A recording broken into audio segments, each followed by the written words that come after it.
Welcome to Money Talks. Today we're going to look at how entitlement works globally and see the reasons behind our bank failures, our pension failures, our financial institutions, and then we'll bring it into a very personal level of how our attitudes of entitlement are bringing failures into our own lives. We'll look at ways to reverse this. We'll look at the issue of why our attitudes of entitlement are a luxury that we can no longer afford. In the old days, on a global level, our standard of living was much lower. Our cars were basic, our entertainment was much less costly, and in most economies around the world, families were able to make it on one income. Over the years, as our standard of living rose higher and higher, it now takes two incomes just to survive. Instead of using one car for the family, now we see two cars or more for the family. Instead of just going to a movie and someplace inexpensive for dinner for a special night out, now we have very expensive forms of entertainment. In the old days, when we had a much lower standard of living, people actually sat around in the evening and talked to one another. They even read books.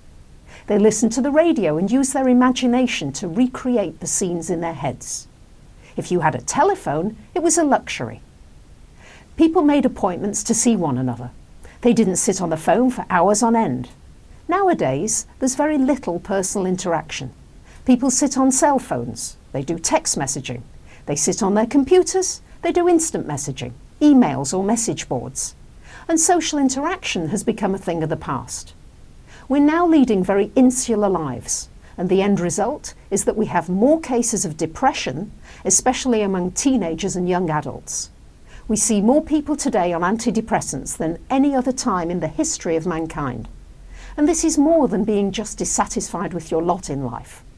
It has more to do with feeling a lack of purpose in your life, having family and friends around you to share the good times and the bad times.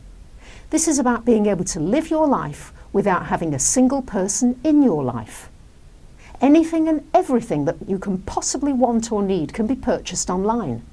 You don't ever have to leave your house.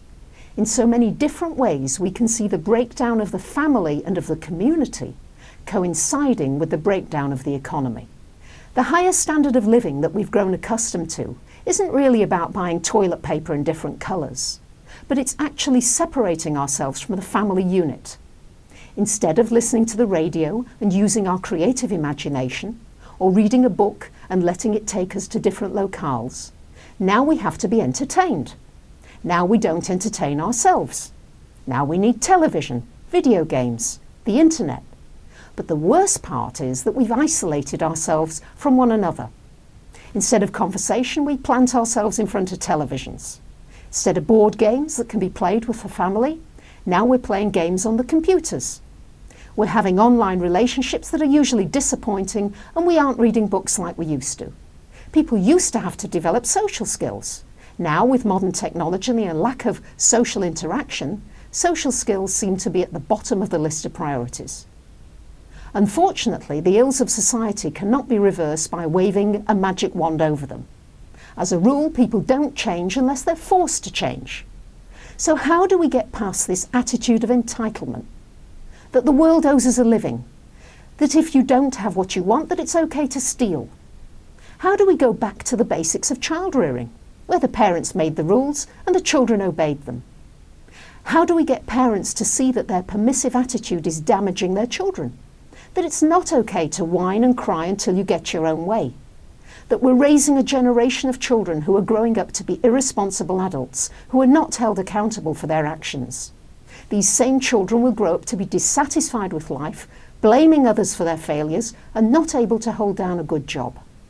So before we can fix the economy, we have to fix ourselves.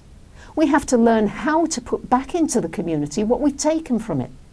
We have to hold our bankers and our financial institutions accountable for everything. Our greed on a personal level corresponds with the greed on a corporate level. We've only to look at the increase in shoplifting, to the CEOs of major corporations who've stolen from their companies' pension funds.